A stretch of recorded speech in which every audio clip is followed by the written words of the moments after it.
기뻐 받아주시는 줄로 믿습니다. 할렐루야. 예루살렘 성을 들어가면 북문 쪽에 양문이라고 하는 문이 하나 있습니다. 양문이라는 것은 양들이 드나드는 문이다. 우리 서울에도 동대문이 있고 남대문이 있고 그런 것처럼 양들이 제사 드릴 때 쓰는 양들을 그렇게 쭉 들어가게 하는 그런 양의 문이라고 합니다. 그 양문 옆에는 어떤 그 명승지가 하나 있냐면 베데스다라고 하는, 이 벳이라는 것은 집인데 데스다라고 하는 것은 자비의 집, 은혜의 집이다라고 하는 그런 이 집 누각 하나가 있습니다. 사실은 누각만 있는 게 아니라 자그마한 연못이 하나 있어요.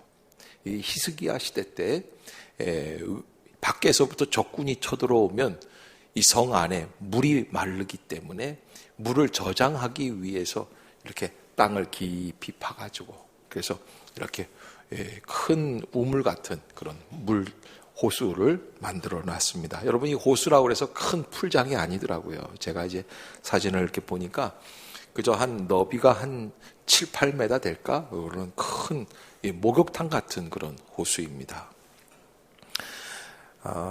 이 호수에는 어떤 전설 아닌 전설이 내려오냐면 1년에 몇 번 물이 요동을 친다는 거예요.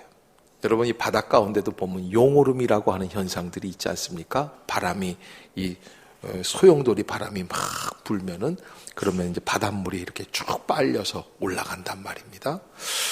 그런데 이 베데스다는 용오름은 아닌데 이 물 속에서 땅 속에서 물이 치솟는 것처럼, 그렇게 이 물이 위로 쫙 온천수가 터져 나오는 것처럼 터져 나온다는 거예요. 그러면 그때 그 물이 그렇게 동할 때 제일 먼저 들어간 사람은 어떤 병이든지 나았다라고 하는 얘기가 전해져요. 그래서 자연스럽게 그때 당시에 뭐 병원이나 의원이나 아니면 약이나 뭐 이런 게 넉넉치가 않은 시대였기 때문에 이 어떻게 해서라도 좀 고쳐보려고 사람이 병들고 백방으로 약을 써보다가 안 되면 사람을 어디다 갖다 뉘어놔요? 거기 베데스다 연못가에다가 뉘어놓는 겁니다. 그리고 거기에 이렇게 쭉 있다가 물이 확 해서 빨아 올려가고 이렇게 용솟음을 치면은 그때 이 누군가 같이 그 사람을 부축을 해서 그 사람이 일어나서 물속으로 뛰어들어가고 그리고 고침받고 하는 그런 일들이 벌어졌다라고 하는 그런 자리에서 오늘 예수님은 6월절을 맞이하며 명절 때가 되었는데 예루살렘 성에 들어가십니다. 여러분, 예수님이 관심 갖고 있는 자리가 어디냐? 남들은 예루살렘 성을 찾으면 먼저 성전부터 가고 또 먼저 축제의 자리, 잔치의 자리, 기쁨의 자리, 은혜의 자리를 찾습니다. 그런데 예수님은 어디를 먼저 찾으시느냐? 요한복음 5장 예수님 사역 초기인데요. 예수님이 베데스다를 찾으세요. 사실 거기는 사람들이 찾는 곳이 아니에요. 왜? 아픈 사람들만 모이는 곳이에요. 근데 예수님의 관심이 아픈 자들, 치유해야 할 자들, 어려운 가운데 있는 자들, 그들에게 가 계시기 때문에 그들을 찾아가시는 것을 보게 됩니다. 해금강, 거제도 해금강 지역에서 목회하시는 어느 목사님이, 우리 교단 목사님이신데 페이스북에다가 그런 사진을 하나 띄워놓으셨어요. 무슨 사진인가 봤더니 교회를 해금강 절벽 위에다가 짓겠다는 거예요.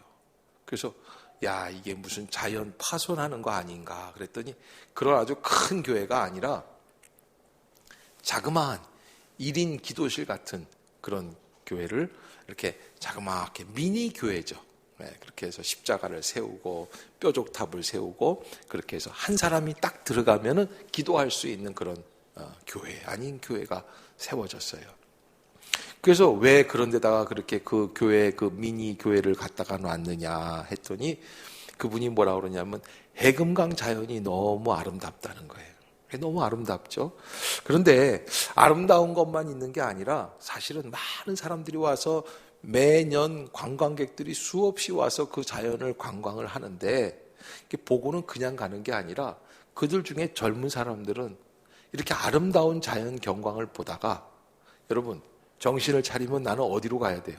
다시 생존 경쟁이 극심한 삶을 향해 가야 돼요.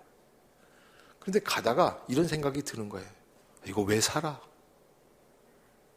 요즘 젊은 사람들이 살아내는 이 인생이라는 게 쉽지 않죠. 그래서 오죽하면 뭐 삼불시대, 그래서 나는 삼불시대가 3달러라는 얘기인 줄 알았더니 그게 아니라 무슨 뭐 연애를 못하고 결혼을 못하고 애를 못 낳는 게 삼불시대라는 거예요. 비극이라는 거예요. 젊은 사람들이 살아가는 게 너무 물질이 돈이 많이 드니까 자기 혼자는 취업도 안 되는데 청년 실업 인구가 100만 명이 넘는 시대라고 그러잖아요.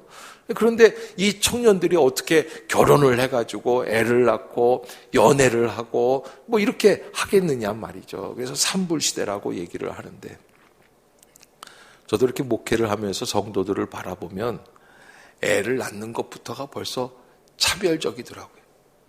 그래서 애를 척 낳는 순간부터 돈이 들어가는데 요즘은 그냥 애 낳으면 집에 가서 미역국 먹고 몸 푸는 게 아니에요. 조리원이라는 데를 가야 돼요. 근데 이 조리원이요, 가보면 천차만별이에요. 어떤 조리원은요, 탁 들어갔더니 문이 자동적으로 띡 닫히더니 바람이 휙 나오는 거예요. 깜짝 놀랐어요. 가서 바람 맞고 왔어요. 그런데 들어가서 이제 그 애 엄마 만나가지고 인사하고 축복해주고 기도해주고. 이게 얼마짜리요? 목사님 이거 아무나 못 들어옵니다.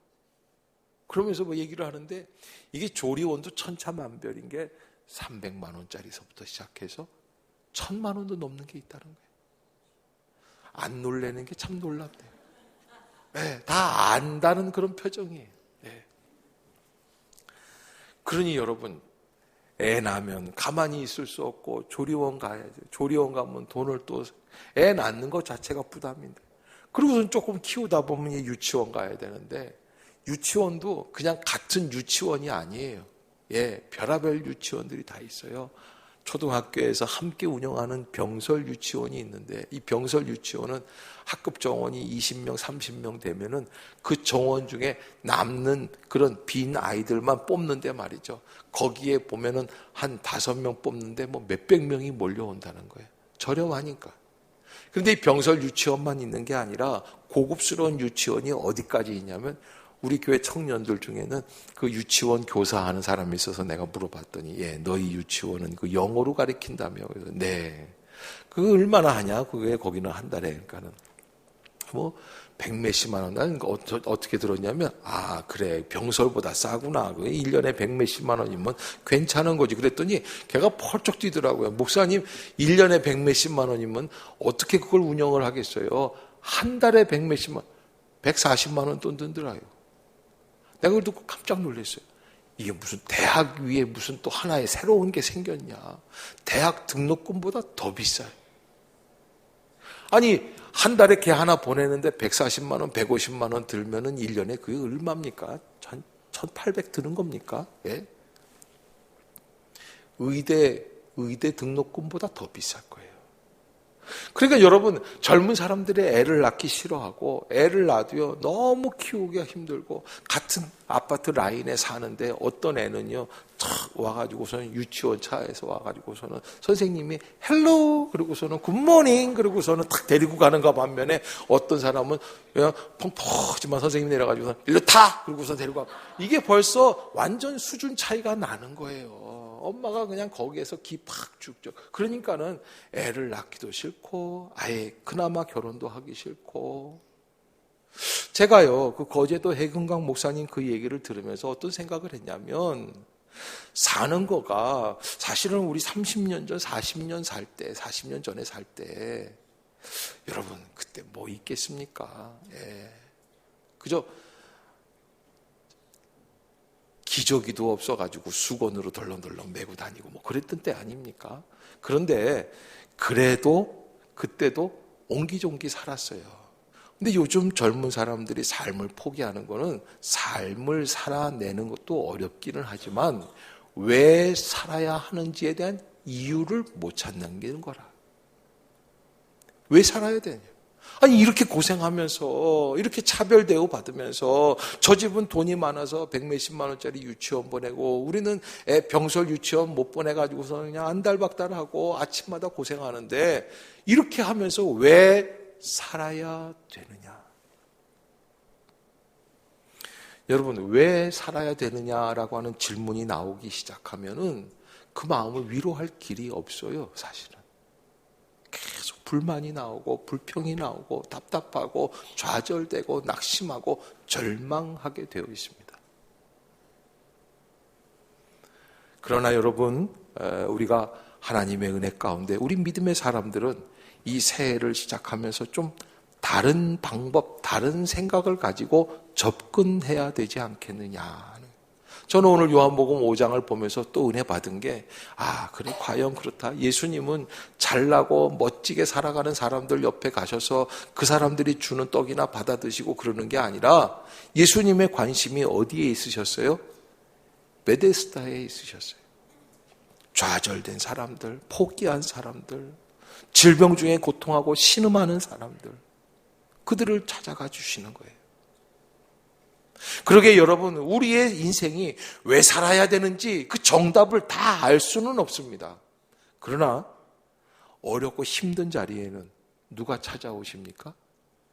예수 그리스도께서 찾아오시는 줄로 믿습니다. 여러분, 답답할 때가 한두 번이 아니죠. 인생을 살다 보면 길이 꽉 막혀 있을 것 같을 때가 있습니다. 벽이 내 앞에 있다고 생각되고 더 이상 나는 갈 수 없다고 생각하는 그러한 마지막 걸음을 걸어야 될 때 벼랑 위에 서 있는 것 같은 느낌이 들 때가 있습니다. 그러나 그때마다 우리가 베데스다를 찾아오시는 예수님을 꼭 잊지 마시기를 주의 이름으로 부탁합니다. 여러분, 주님이 함께 계신다라는 생각이 우리의 마음속에서 임하기 시작하면 여러분, 예수님이 그 베데스다 연못가 찾아가 보셨을 때 거기에 놀라운 일들이 일어나지 않습니까? 지금도 이 성지순례 그 사진 수첩을 이렇게 보면요, 베데스다 연못 그 옆에 성 안나의 교회라고 하는, 그러니까 예수님의 어머니 마리아의 어머니, 그러니까 마리아의 친정 엄마 이름이 안나래요. 그래서 그 성 안나를 기념하는 교회가 베데스다 연못가 옆에 있어요. 왜 거기에 그 교회가 세워졌습니까? 예수님이 그나마 찾아가셨으니까 그 교회가 세워진 거예요. 여러분, 예수님이 벌써 가시면 제자들이 우르르 몰려오죠. 사람들이 그렇게 얘기를 하죠. 저분이 누구냐? 저분이 갈릴리에서 오신 분인데 저분이 치유의 능력이 있으시다더라. 여러분, 분위기 자체가 달라지죠. 기대감이 있습니다. 은혜가 있습니다. 마음 문이 열리기 시작을 하는 겁니다. 예수님이 절망의 자리마다 찾아가십니다. 답답하고 신음하는 사람들마다 찾아가십니다. 그래, 여러분, 답답해하지 마십시오. 주님이 찾아오시면 우리의 상처가 아물고 우리의 아팠던 자리, 우리의 괴로움과 절망의 자리가 다시 일어설 수 있는 자리가 될 줄로 믿습니다. 그런데 여러분, 저는요, 본문을 읽다가 그저 가슴이 꽉 막히는 그런 체험이 있었어요. 5절이요, 5절. 5절 한번 볼까요? 시작. 거기 38해 된 병자가 있더라. 아멘. 이게 죄송한 말씀이지만 저희 어머님이 제가 23살 때 어머님이 쓰러지셨어요. 그래서 반신불수로 28년을 지내셨어요. 그리고서는 이제 83세 돌아가셨는데, 돌아가시기 한 해 전에 저하고 엄마하고 같이 이렇게 얘기하는 시간이 있어서 내가 이렇게 손을 붙잡고 그런 얘기를 했댔어요. 엄마는 나를 23년 키워줬는데 내가 이렇게 보니까 나는 엄마를 27년째 지금 봉양하고 있어요. 그랬더니 어머님이 막 웃으시면서 그래, 미안하다, 미안해. 어쩌다가 보니까 이렇게 됐구나. 벌써 시간이 그렇게 됐네. 여러분, 그리고 28년째 돌아가셨는데 사실은 한 분이 28년 동안 아프다는 거는 이거는 가정 자체의 큰 어려움이에요. 비극이에요. 여러분, 한 사람이 아프면요, 그분 때문에 고혈압 환자잖아요. 중풍으로 누워 계시잖아요. 손을 못 쓰시잖아요. 그리고 잘 만난 것도 못 먹어요. 어머님 누워 계시는데 어디 놀러 간다고 말할 수도 없어요. 그러니까 여러 가지로 어려운 거예요. 그런데 이 베데스다 연못가에 있었던 이 환자는 몇 년째 환자예요? 38년이에요. 사실은 예수님이 33세 공생애를 시작하셨는데 예수님보다 더 오랫동안, 예수님 살아계신 것보다 더 오랫동안 아픈 사람이에요. 그러니까 거기 38해 된 병자가 있더라라는 이 말은 우리의 상상을 초월하는 그런 환자입니다. 도저히 인간의 방법으로는 감당할 수 없는 환자죠.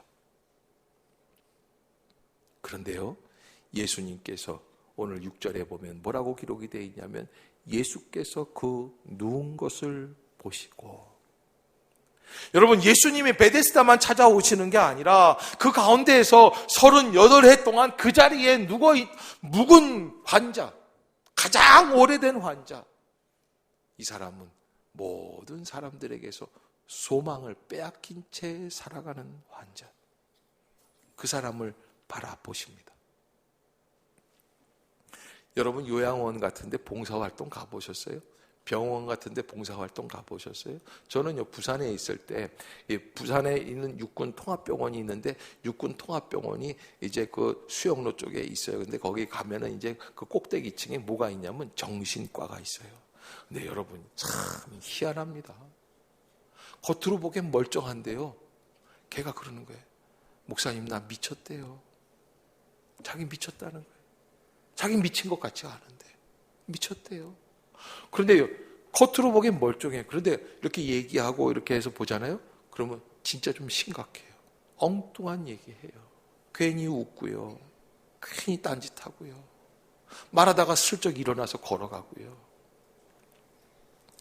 그래서 이렇게 몇 년 그 육군 통합병원에 이렇게 크리스마스 때마다 가서 공연을 하고 설교를 하고 예배를 드려주고 위로를 했어요. 그러다가 꾀가 나니까 이제 애들이 이렇게 가다 보면요, 이 환자들이 이렇게 쫙 누워 있잖아요. 그 병사들이 누워 있으면 어떤 환자 찾게요? 심한 환자 찾게요? 약하게 보이는 환자 찾게요? 안 심한 환자? 안 심한 환자. 이렇게 봐가지고서는 좀 덜 중한 환자들. 여러분 가서 뭐 수류탄 폭파돼가지고 다리 잘리고 뭐 어떻게 하고 뭐 이렇게 돼가지고 막 얼굴 막 이렇게, 이런 환자들은 가까이 가기가 겁나요. 그런데 예수님이, 그 예수님도 우리와 동일한 인간의 성정이 있으신 분인데도 불구하고 예수님이 누굴 보시냐면 거기 38해 된 병자, 그 사람을 바라보시는 거예요. 여러분 이 성경에서 보신다라고 하는 것은 특별한 의미가 담겨 있어요. 예수님이 보시면 그냥 단순히 물끄러미 생물학적으로 그냥 쳐다보시는 게 아니라 예수님이 어떻게 바라보시냐면 치유하기 위해서 보시는 줄로 믿습니다. 그러니까 예수님의 바라보면 은혜입니다. 예수님의 바라보면 치유고, 예수님의 바라보면 기적이고, 예수님의 바라보면 능력이 되는 줄로 믿습니다. 여러분 예수님이 쭉 바라보셨어요. 그리고 병이 오래된 것을 보셨어요. 그리고서는 그 사람에게 가까이 나아가십니다. 그리고 그에게 얘기를 하시는데 질문을 하나 하십니다. 이 6절 우리 한번 같이 읽어볼까요? 시작. 예수께서 그 누운 것을 보시고 병이 벌써 오래된 줄 아시고 이르시되 내가 낫고자 하느냐. 아멘. 자, 고개 좀 들어보세요. 여러분, 이게 지금 질문이라는 이 질문, 예수님의 질문은 그냥 우리가 그냥 스쳐 지나가면서 생각할 수 있는 질문이 아니고 사실은 그 사람에게 있어서는 굉장히 중요한 의미를 담고 있는 질문을 하십니다. 예수님의 말씀 한마디 한 말씀이 굉장히 중요한 말씀의 뜻을 갖고 있죠. 그런데 예수님이 이상한 질문을 하셨어요. 여러분, 병원에 와 있는 환자가 그냥 눈이 퉁퉁 부어가지고 여기서 염증이 나고 고름이 나면서 왔어요. 그런데 그 환자를 쭉 바라보고 있더니 의사가 한참 보더니 뭐라 그러냐면 낫기를 원합니까? 그러면 이게 뭐예요? 그럼 위로의 말이에요? 그게 아니에요. 그거 웃기는 얘기예요. 근데 예수님이 그 사람에게 뭘 묻냐면 네가 낫고자 하느냐. 여러분 그 사람이 왜 38년 동안 거기 누워 있었습니까? 나으려고, 고침받으려고, 치료받으려고. 그런데요, 여러분, 우리가 왜 예수님이 이런 질문을 하실까 싶지만 사실은 예수님의 질문이 정확하게 그의 심령에 꽂혀요. 그 사람은 이런 질문이 필요해요. 왜 그런 줄 아세요? 질문에 대답하는 걸 보면 알 수 있어요. 여러분, 사람들이요, 이렇게 신앙생활 하는 가운데 단순 논리로 대답하는 분들이 있어요. 우리 교회 재미있죠? 우리 교회 좋죠? 그러면 네, 아이고 너무 은혜로워, 이렇게 묻는 분들은 별로 문제가 안 돼요. 우리 교회 괜찮죠? 그러면 그런데요, 뭐 주차장이 없어요. 꼭 복합적으로 얘기하시는 분들은요, 좀 문제가 있어요. 죄송한 말씀입니다. 그러니까 복합적인 언어를 구사하는 분들은 생각이 어떤 거예요? 하나만 있는 게 아니에요. 몇 개가 겹쳐서 있는 거예요. 뭐 생각이 많은 거는 좋죠. 생각 없다는 소리를 못 들으니까. 그러나 여러분, 이게 이 사람이 지금 오늘 7절에 이 환자가 대답하는 말을 보면 이 사람이 복합적인 생각 속에 지금 환자 노릇을 하고 있다라는 걸 알 수 있습니다. 그러니까 네가 낫고자 하느냐 하는 질문에 이 환자가 대답을 합니다. 7절 시작. 병자가 대답하되 주여 물이 움직일 때 나를 못에 넣어주는 사람이 없어 내가 가는 동안에 다른 사람이 먼저 내려가나이다. 아멘. 여러분, 이 환자가, 그러면 우리가 상식적으로 예수님이 네가 낫고자 하느냐 약간 엉뚱하게 질문하셨지만 그렇게 이야기하시면 우리가 어떻게 대답해야 돼요? 맞아요. 저 낫고자 해요. 주님 저를 고쳐. 이래야 되잖아요. 저를 긍휼히 여기소서, 이렇게 대답해야 됩니다. 그런데 예수님이 그렇게 묻는 질문에 이 사람이 뭐라고 그러냐면 주여 물이 움직일 때에 나를 연못에 넣어주는 사람이 없어요. 이게 뭐예요? 여러분, 뜻밖의 대답이에요. 무슨 대답이에요? 이거는 원망이 있는 대답이에요. 그러니까 그 38년 된 병자가 말이죠, 사실은 그곳에서 38년 동안 누워있으면서 나으려고 그 발버둥을 치고 여러 가지 노력을 해봤는데 안 된단 말이에요. 그러니까 서서히 이 사람이 무슨 생각을 하고 있냐면 낫고자 하는 열망보다는 막 물이 동할 때 뛰어들어가는 사람들 보면서 뭐라 그래요? 꼴값 떨고 있네. 지 혼자 날려고 그냥 저렇게 난리를 치고 앉아있네. 저 자식 저거 낫나 보죠. 뭐 하는 거예요? 원망하고 있는 거예요. 질시하고 있는 거예요. 내가 못 먹을 바에야 너도 못 먹어라. 그래서 여러분, 제가 제일 싫어하는 귀신이 무슨 귀신이라고 그랬어요? 물귀신이에요. 물귀신. 여러분, 이 물귀신 내가 왜 싫어하는 줄 아세요? 내가 빠져 죽었으니 너도 빠져 죽어라. 이게 물귀신이에요. 그래서 이 바다에 나오는 개 있지 않습니까? 개. 이 개 바구니는 뚜껑을 안 덮어도 괜찮다는 거예요. 왜? 이 개 한 마리가 어떻게 싹 탈출을 해보려고 싹 나가서 오른쪽 집게발을 이렇게 쫙 걸쳐놓고 조금 나가려고 이렇게 폼을 잡고 이렇게 쓱 나오면은 밑에 있는 놈이 가만히 이렇게 보고 있다가 나가려고 할 쯤에 확 잡아당긴다는 거예요. 어딜 나가? 왜? 우리가 잡혔으면 같이 죽어야지. 너만 살려고 그러는 게 이게 개의 의리가 있는 거냐 이거예요.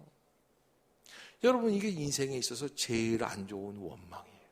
인생을 망하게 하는 게 원망이에요. 불평이에요. 질시예요. 저주예요. 이게 저주하고 원망하다 보면은 그 사람한테 저주하는데 이 저주가 어떻게 합니까? 내게로 돌아오는 것을 볼 수 있어요. 내게로 돌아오는. 그러니까 여러분, 이 7절을 보면서 예수님이 6절에서 왜 네가 낫고자 하느냐, 여러분 이 질문의 의도는 뭡니까? 너 정말 마음속에 나으려고 하는 열망, 의지가 있느냐 하는 질문이죠. 이 질문을 왜 하셨는지를 알 수 있죠. 이 사람은 나으려고 하는 의지가 없어요. 무슨 의지가 있어요? 나으려고 먼저 뛰어들어가는 놈들 흉보는 의지가 있어요. 불평하는 의지가 있어요. 그런데요, 그 사람이 그렇게 이야기를 하면서 7절 후반부에 내가 가는 동안에 다른 사람이 먼저 내려가나이다. 그러니까 자기는 고침받을 수가 있다 없다? 없다. 다 절망하는 거예요. 좌절하는 거예요. 낙심하는 거예요. 그래서 포기한 지 오래돼요. 여러분, 오랫동안 아픈 환자들을 보면은요, 어떻게 되냐면, 처음에는 친구들이 그를 좀 외면하기 시작을 합니다. 동창회에 못 나오고, 이러니까는 친구들이 외면하고, 그 다음에는 가족들이 외면합니다. 자녀들이 외면하고, 나중에는 배우자가 외면하게 되어 있습니다. 그런데 오늘 이 38년 된 병자를 이렇게 보니까 그 사람의 이야기를 들어보니까 그 사람은 가족에게서 버림받았을 뿐만 아니라 자기 자신조차도 자기가 미운 거예요.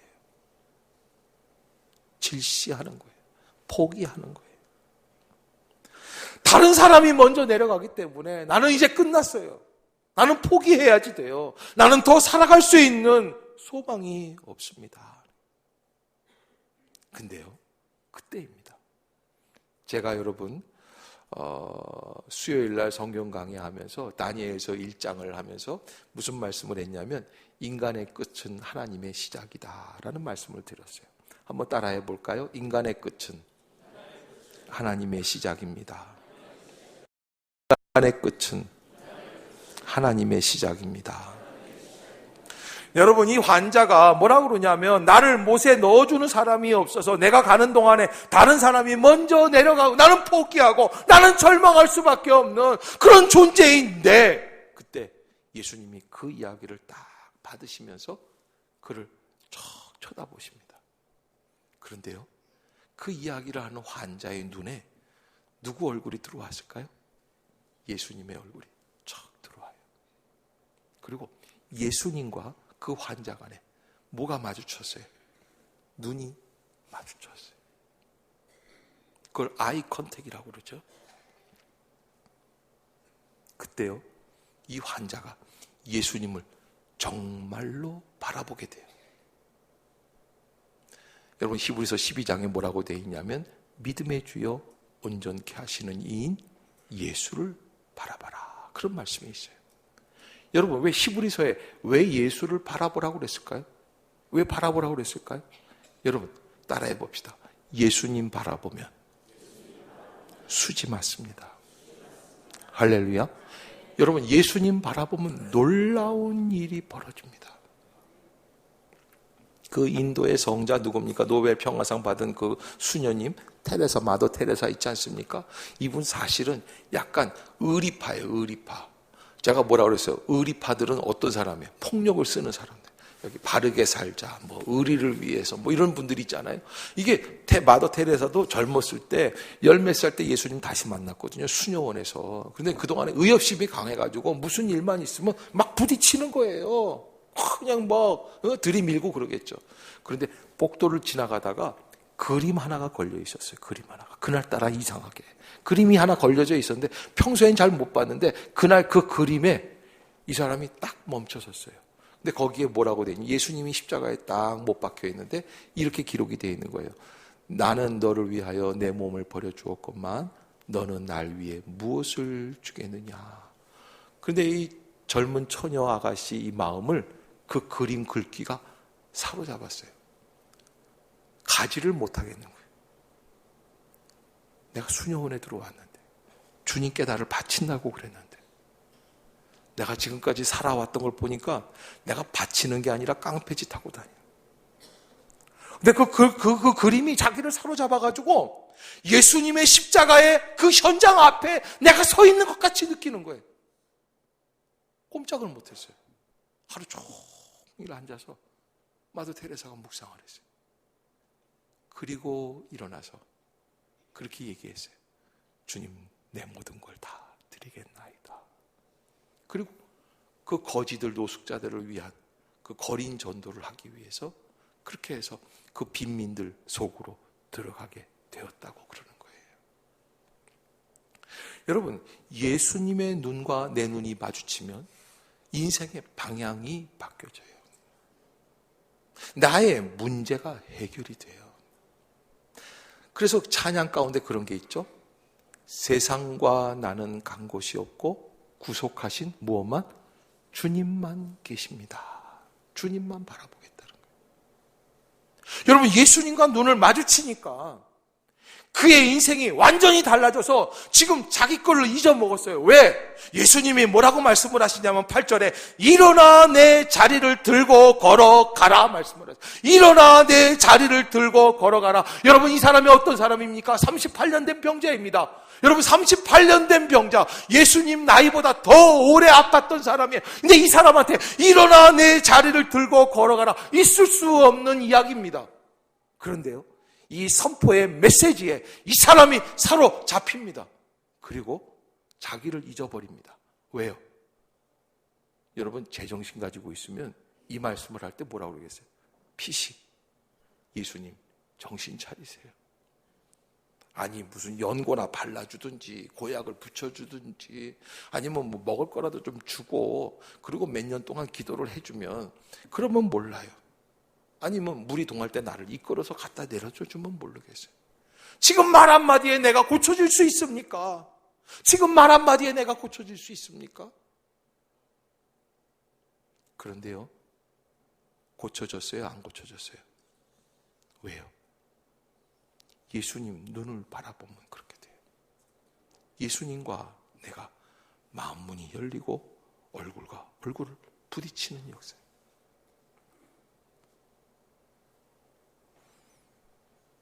그러니까 구절을 한번 볼까요? 시작. 그 사람이 곧 나아서 자리를 들고 걸어가니라. 아멘. 따라해 봅시다. 곧 나아서. 다시 한번 곧 나아서. 여러분, 이런 글귀를 읽다 보면은 좀 배웠다고 하는 사람들은 피식 웃게끔 되는 거, 말이 안 되는 거예요. 이게 의학적으로 이게 무슨 말이 되는 거예요? 여러분, 이 의학이라는 거는 인간의 경험 속에 나와 있는 학문이에요. 그런데 오늘 예수님이 그 사람을 일으키신 이 능력은 인간의 능력을 뛰어넘고 경험도 뛰어넘는 하나님의 성령의 능력인 줄로 믿습니다. 우리가 예수님 믿는 거는요, 의학 다음에 조금 더 나은 능력, 조금만 더 나으면 돼. 뭐 그래서 믿으려고 하는 게 아니에요. 여러분, 우리 믿음의 방향이 어디에 있습니까? 무조건적이고 절대적인 하나님의 주권. 할렐루야, 할렐루야. 여러분, 예수님이 풍랑을 잠잠케 하시는데 갈릴리 호숫가에서 어떤 방법으로 풍랑을 잠재우십니까? 말씀으로 선포하세요. 풍랑아 잠잠할지어다 그러세요. 풍랑을 만나면 어떻게 해야 됩니까? 돛을 내려야 됩니다. 닷줄을 풀러야 됩니다. 노를 짚고 그냥 발버둥을 쳐야 됩니다. 안간힘을 써야 됩니다. 그런데 예수님이 척 일어나더니 간단해요. 풍랑아 잠잠할지어다. 한 말씀에 풍랑이 잠잠해집니다. 여러분, 오늘 이 말씀도 마찬가지예요. 일어나 내 자리를 들고 걸어가라. 여러분, 있을 수 없는 선포지만 그러나 그 환자가 자기를 잃어버렸습니다. 지금 주님의 말씀만이 내 앞에 있습니다. 그가 곧 일어났습니다. 곧 일어났습니다. 그 순간에 일어났습니다. 그리고 그 말씀 그대로 자리를 들고 걸어간 줄로 믿습니다. 사랑하는 성도 여러분, 사는 게 어렵다고 그리고 힘들다고 하지만 그러나 정말 문제는 어디에 있습니까? 내가 38년 된 병자이냐 아니냐, 이게 문제가 아닙니다. 우리도 어쩌면 베데스다 연못가에 지금 물이 동하기를 기다리면서 그러면서 누워있는 환자들일지 모르겠어요. 여러분, 예배를 드리러 나오긴 하지만, 예수님을 믿는다고 하지만, 우리 교회가 44주년 됐으니까 아마 38년 신앙생활 오랫동안 하신 분들도 계실 거예요. 그러나 그 가운데 그런 분들이 계실 거예요. 내가 38년 동안 그 교회를 다녀봤지만 아직까지 단 한 번도 예수님의 음성을 들은 적이 없다는 거예요. 한 번도 체험이 없어요. 예수님의 눈을 쳐다본 적도 없어요.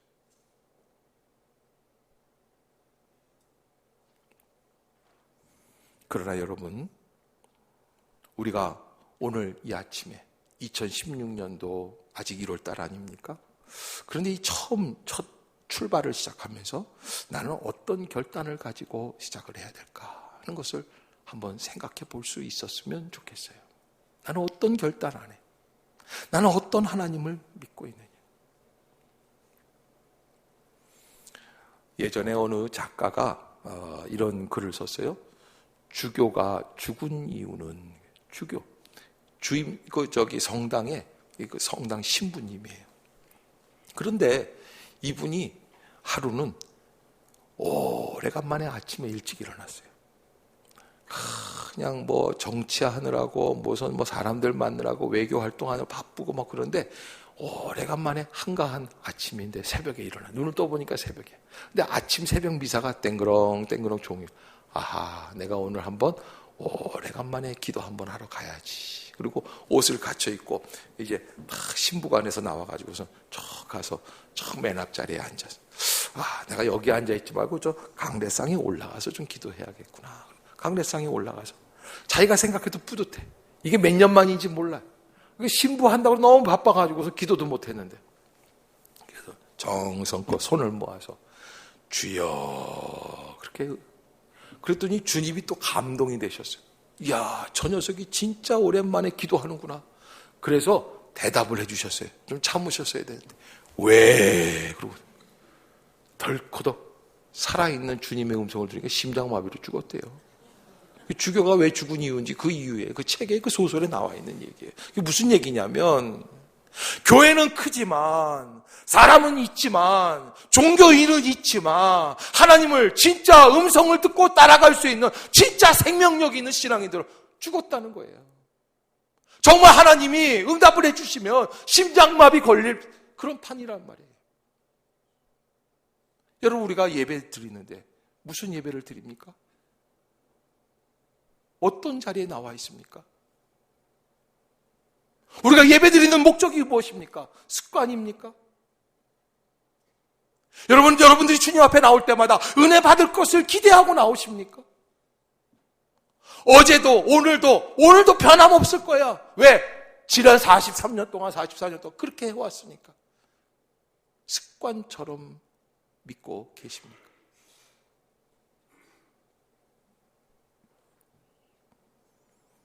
오늘 예수님이 그 환자를 향해서 그렇게 말씀을 하시지 않습니까? 일어나 내 자리를 들고 걸어가라.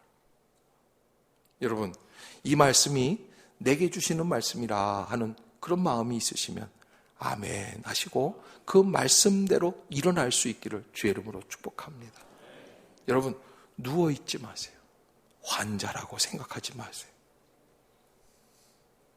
사실은 이 환자가 왜 어떤 병으로 이렇게 오랫동안 누워있었는지 알지는 못하지만 14절에 보면 이렇게 기록이 되어 있어요. 그 후에 예수께서 성전에서 그 사람을 만나 이르시되 보라, 내가 나왔으니 더 심한 것이 생기지 않게 다시는 죄를 범하지 말라. 그러니까 이 사람이 사실은 38년 전에 무엇을 행한 겁니까? 아무도 알지 못하는 죄를 남몰래 지은 거예요. 죄를 지은 거예요.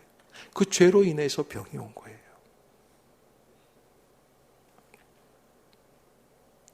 여러분, 죄를 짓고 어떤 생각이 듭니까? 죄를 한 번 짓고 죄를 두 번 짓기 시작하면 마음이 둔해지기 시작합니다. 양심이 둔해지기 시작합니다. 세상 가운데 살다 보면 타협하게 됩니다. 세상 사는 게 다 이런 건데 나도 내 새끼 영어 유치원 학원 좀 보내려면 좀 돈 좀 벌어야 돼. 눈먼 돈 좀 잡아야 돼. 거짓말 좀 해야 되지 않겠냐. 사기 좀 쳐야 되지 않겠냐. 남의 등이라도 쳐야 되지 않겠냐. 그러지 마시길 바랍니다.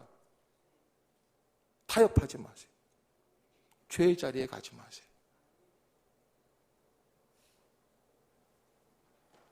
하나님께서 우리를 이 자리에 불러주셨어요.